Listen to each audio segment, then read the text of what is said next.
Hey guys, time for another video. This time I want to take a look at Jin'rokh and how you can maximize your DPS on the encounter.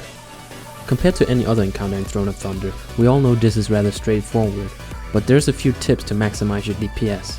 First of all, the encounter you might know is a patchwork type of fight. You stand still, and when the tank gets thrown by the boss to the most opposite side of where he gets grabbed, a pool will appear and you can go into it to gain a 40% damage buff. Pets does scale up with the damage pools. Sadly, it doesn't buff our minions like Imps and Doomguard. Spec wise, if you want to optimize your damage, the best spec right now is Affliction, especially with the legendary meta gem. You can get some insane RNG and luck during the pools. You will have a hard time catching any Affliction player that has just some luck on the trinket procs. Destruction is good too because of the way you can build embers up and burn them in the pools. It used to be better than Affliction before the legendary meta gem, but now it's quite the opposite. That means Affliction is now the go-to spec for this fight, with Destruction slightly behind and Demonology is still doable. Talent wise, you want to play Grimoire Supremacy with an Observer or sacrifice as Affliction. It doesn't really matter what you choose, as pets scale up in the pools and the DPS difference is minimal. I personally prefer to play with pet on that fight. Destruction should run with Supremacy and Observer. We want to make sure we have another talent too, because on heroic mode you get a debuff called Ionization while you are standing in the pools.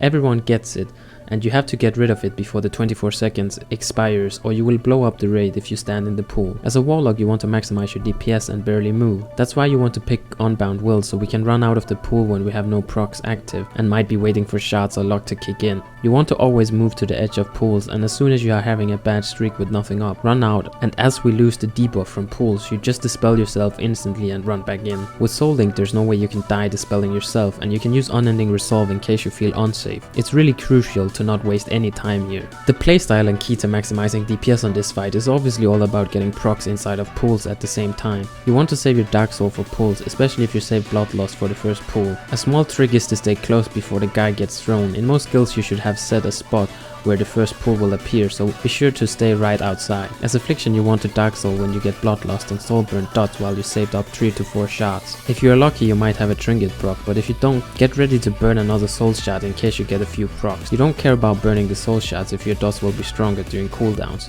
You can use an add-on like AF dots to calculate the worth of reapplying your dots if you suddenly lose a proc but gain a new. As Destruction, same thing applies. Save 3 or 4 embers before the pool, so you have 4 care spots ready. You want to save Dark Soul in the pool together with Crit Banner and Lust. You can use a few care spots during the initial trinket procs on the pool, since you will regen embers before the pool appears anyway. Now most people run instantly out of the pool, but you shouldn't, and move out at the last second when it starts lightening up.